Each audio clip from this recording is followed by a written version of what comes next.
Breaking news SLBC దగ్గర rescue operation 22వ రోజుకు చేరుకుంది. D2 పాయింట్లో ఇప్పటి వరకు మృతదేహాల జాడ కనిపించలేదు.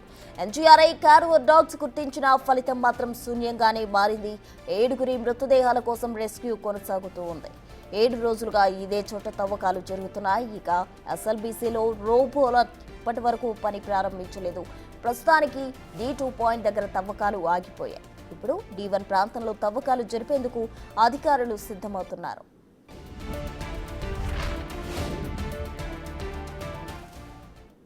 ప్రమాద స్థలం నుండి 43.5 మీటర్ల దూరంలో D1 ప్రదేశం ఉంది. ఆ ప్రాంతంలో 8.85 మీటర్ల మేర మట్టి, సిమెంట్, కాంక్రీట్ ఉండడంతో ఇక్కడ తవ్వకాలు జరిపేందుకు హై రిస్క్ అంటున్నారు అధికారులు. మరోవైపు D1 పాయింట్ డెడ్ ఎండ్లో నీరు జలపాతంలా దూకుతున్నట్టు తెలుస్తోంది. రోబో పనిచేయడానికి సాంకేతిక సమస్యలు క్లియర్ చేసే పనిలో పడింది యాన్వీ రోబోటిక్ బృందం.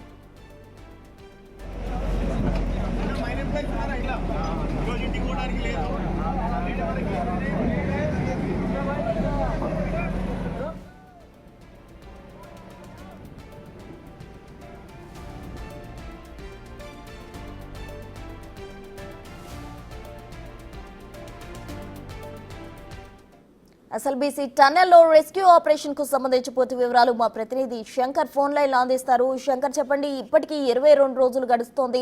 అటు D2 దగ్గర అయితే పనులు ఆపేయడం జరిగింది. ఈ రోజు D1 దగ్గర మళ్ళీ తవ్వకాలు చేసే అవకాశం కనిపిస్తుంది అంటారు. పూర్తి వివరాలు ఏంటి Shankar? Yes Priya, SLBC tunnel దగ్గర 22వ రోజు రెస్క్యూ ఆపరేషన్ కొనసాగుతుంది. ఇప్పటికే గత 21 రోజులుగా కూడా ఈ రెస్క్యూ ఆపరేషన్ లో పలువురు సిబ్బందితో పాటు ఎన్డీఆర్ఎఫ్ అదేవిధంగా సిస్మాలజీ ఎన్జీఆర్ఐ బృందాలు కూడా పూర్తిగా కష్టపడుతున్నాయి. ముఖ్యంగా మిగతా అంటే ఇప్పటి వరకు అయితే గురుప్రీత్ సింగ్ మృతదేహం లభ్యం కావడం, గురుప్రీత్ సింగ్ మృతదేహానికి సంబంధించినటువంటి కుటుంబ సభ్యులకు అప్పగించడంతో పాటు మిగతా 7గురి మృతదేహాల కోసం గాలింపు చర్యలు ముమ్మరం చేశారు.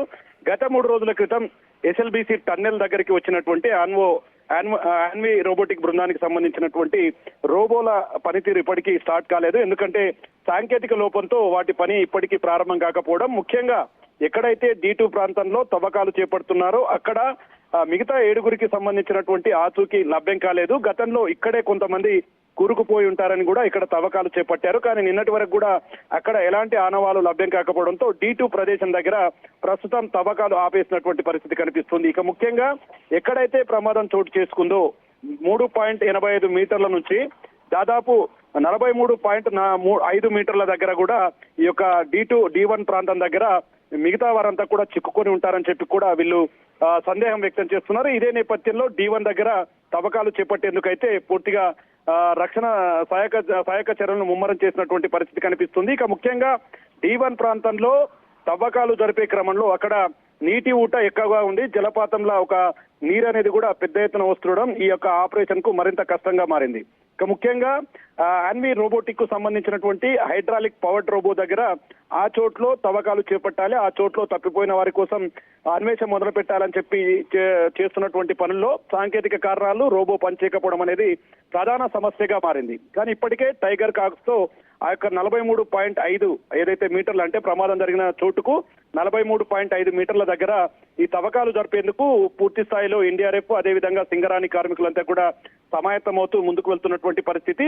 ఇక ఓవరాల్ ఈ ఎపిసోడ్ లో ముఖ్యంగా ఆ ప్రాంతంలోనే మిగతా 7గురు చిక్కుకొని ఉంటారని చెప్పి కూడా ప్రధానంగా నమ్ముతున్నటువంటి పరిస్థితి అక్కడ కనిపిస్తుంది. ఇక క్యాడవర్ డాగ్స్ గుర్తించినటువంటి D2 ప్రాంతాల్లో తవ్వకాలను పూర్తి స్థాయిలో నిలిపివేసినటువంటి పరిస్థితి అక్కడ కనిపించింది. అక్కడ ఎట్లాంటి ఆనవాలు లభ్యం కాలేదు. అక్కడ 8 మీటర్ల మేర కూడా బురద మట్టి అంతా కూడా కూరుకుపోయింది. అదే D1 ప్రాంతంలో కూడా సేమ్ 8.95 మీటర్ల లోపల బురద మట్టి అంతా కూడా కాంక్రీట్ గా మారడంతో అక్కడ తవ్వకాలు కష్టంగా ఉండొచ్చు అని చెప్తున్నారు. మరోవైపు D1 ప్రాంతంలో తవ్వకాలు చేపట్టే సమయంలో చాలా జాగ్రత్తగా వ్యవహరించాలి, లేదంటే మరో ప్రమాదం తలెత్తే అవకాశం ఉందంటూ చెప్పి కూడా నిపుణులు చెప్తున్నటువంటి పరిస్థితి ఇక్కడ కనిపిస్తుంది. ఇక ఒకవైపు క్యాడవర్ డాగ్స్, మరోవైపు ఎన్డీఆర్ఎఫ్ అదేవిధంగా సిస్మాలజీ బృందాలు ఇవన్నీ కూడా నిరంతరంగా పనిచేస్తున్నాయి. లోకో ట్రైన్ లో లోపల పనిచేస్తున్నటువంటి కార్మికులకు నిత్యం వారికి ఆహారం కావచ్చు, వాటికి వాటర్ కూడా ఎప్పటికప్పుడు సమకూరుస్తున్నటువంటి పరిస్థితి అయితే అక్కడ కనిపిస్తుంది. ప్రియా, ముఖ్యంగా మరో 2 రోజుల్లో ఈ యొక్క ప్రమాద ప్రాంతమైనటువంటి D1 ప్రాంతంలో తవ్వకాలు